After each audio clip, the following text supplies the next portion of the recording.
Barasabka gobolka Sanaag Axmed Cabdi Falay maanta qaar kamid ah warbaahinta kula hadlaya xafiiskiisa magaalada Ceergaabo ayaa ugu horreynba waxa uu ka hadlay xaaladda nabadgelyo ee gobolka Sanaag oo uu sheegay inay haatan meel wanaagsan marayso waxa uu sidoo kale barasabku ka hadlay macdanta kheyraadka gobolka Sanaag oo bariyay ugu dambeeyay gacan badan lagu hayay taas oo dadka deegaanadaasi iyo waliba dad kale ay guranayeen si sharci darro ah sidoo kale waxa barasabka gobolka Sanaag uu ka hadlay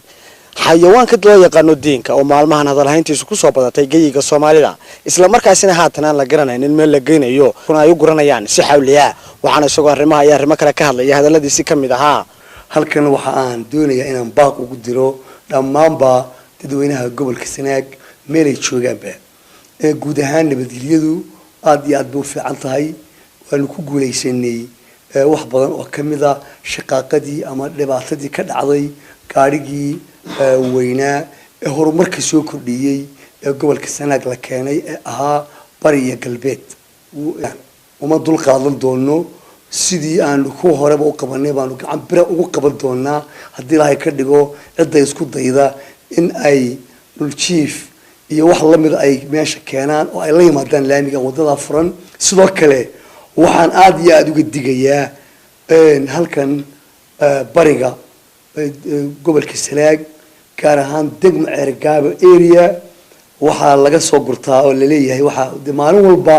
aan ciidamaan u dirnay ciidamadii notice bay sameeyeen go'aamo ayaa la gaaray inaanay mar dambe aan ku noqon amar la'aan dadka waxaan leenahay dadka deegaankuna ha soo sheego inaanay macdan dahab iyo macdan kale toona aan guran karin sifa sharci darraana aan u guran karin sidoo kale waxa la leeyahay oo aad iyo aad imka isagana dhicili loogu hayaa diinkii waxaan leenahay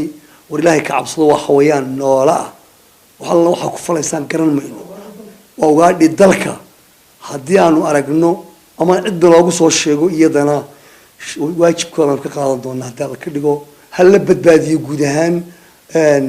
macdanta hadday tahay iyo hadday tahay xawayaanka Ilaahay oo ku uumay gobolka aad iyo aad baan taan uga xunahay diinkii oo la leeyahay meel walba laga guranay si gaar ah ayaa loo target gareynayaa cidda xawayaanka meel ay geeyaan yani ka shaqeynaya waxaan leenahay guud ahaan gobolkuna aad iyo aad buu fiican yahay dadweynuhu meel ay joogtaanba war nimcada alla ilisiiyaan ku mahadnaqno dahab daayo hadii dheemo ku jirto wax kasta ay ku jiraan inaga ale barkhad maxamuud gedi bulsha TV magaalada Ceergaabo